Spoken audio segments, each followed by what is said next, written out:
1000 സ്തുതികളേക്കാ അനുസരണം വലിയതല്ലോ. 10,000 വരങ്ങളേക്കാ സ്നേഹം ശ്രേഷ്ഠമല്ലോ. ജീവിതം സൗഭാഗ്യമാക്കിടാ, ഭൂമിയിൽ സ്വർഗരാജ്യം തീർത്തിടാ, ഭവനമോ സന്തുഷ്ടമാക്കിടാ, ദൈവവചനമനുസരിക്കുവിൻ. ദൈവനാമം മഹത്വപ്പെടട്ടെ. ഏവർക്കും ദൈവനാമത്തിലുള്ള പ്രഭാത വന്ദനം. ഇന്ന് നോമ്പിൻ്റെ 3-ാം ദിനം. വേ ഓഫ് എസറ്റിക്സ് എന്ന പുസ്തകത്തിലെ ചില വരികൾ ഇവിടെ പറയട്ടെ. അവ അനുസരണത്തെക്കുറിച്ചുള്ളതാണ്. അതിൽ പറയുന്നത് ഇപ്രകാരമാണ്: അനുസരണം നിന്റെ തന്നിഷ്ടങ്ങളുടെ ശവക്കുഴിയും ഒപ്പം താഴ്മയുടെ ഗർഭപാത്രവുമാണ്. നോമ്പ് അനുസരണത്തിൻ്റെ കാലങ്ങൾ ആവണം. ഉപവാസം മാത്രമല്ല ഗുരു. നമ്മുടെ സഹയാത്രികരെല്ലാം നമ്മുടെ ഗുരുക്കന്മാരാണ്.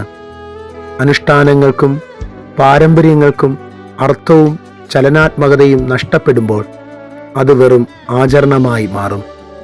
പാരമ്പര്യങ്ങൾ ജീവൻ നൽകുന്നതായി മാറുമ്പോൾ അത് ക്രിയാത്മക ആഘോഷമായി മാറും. നോമ്പ് സാമൂഹികമായ ചെത്തിയൊരുക്കലിനും പുതുക്കത്തിനും രൂപാന്തരത്തിനും കാരണമാകണം. അപ്പോൾ അത് ജീവനുള്ളതാകും, ക്രിയാത്മകത ആഘോഷമാകും. നോമ്പ് വിശ്വാസ സമൂഹത്തിൻ്റെ അനുസരണത്തിൻ്റെ ആഘോഷമാണ്. ദൈവവും മനുഷ്യനും മനുഷ്യനും ഒന്നാകുന്ന അനുഭവമാണ് വിശുദ്ധ യോഹന്നാൻ എഴുതിയ സുവിശേഷം 17-ാം അധ്യായം 21 മുതൽ 26 വരെയുള്ള വാക്യത്തിൽ കാണുവാൻ കഴിയുന്നത്. യേശുക്രിസ്തുവിൻ്റെ മഹാപുരോഹിത പ്രാർത്ഥനയെന്നും യേശുക്രിസ്തുവിൻ്റെ വിടവാങ്ങൽ പ്രാർത്ഥനയെന്നും ഒക്കെ ഈ ഭാഗത്തെ നമുക്ക് വിശേഷിപ്പിക്കാം. സൃഷ്ടിയിൽ വെളിപ്പെട്ട ദൈവ തേജസ് ക്രിസ്തുവിലൂടെ വീണ്ടും മനുഷ്യന് വെളിവായി. അത് ഭാവിയിലും വെളിവാകും എന്ന ഉറപ്പാണ് ഈ ഭാഗത്ത് നമുക്ക് കാണാനായിട്ട് കഴിയുന്നത്. പ്രിയരെ, നോമ്പ് സ്നേഹത്തിലൂടെ സാധ്യമാകുന്നത് അനുസരണമാണ്. മനുഷ്യനോടുള്ള സ്നേഹത്തിൻ്റെ പൂർണ്ണതയാണ് ക്രിസ്തു.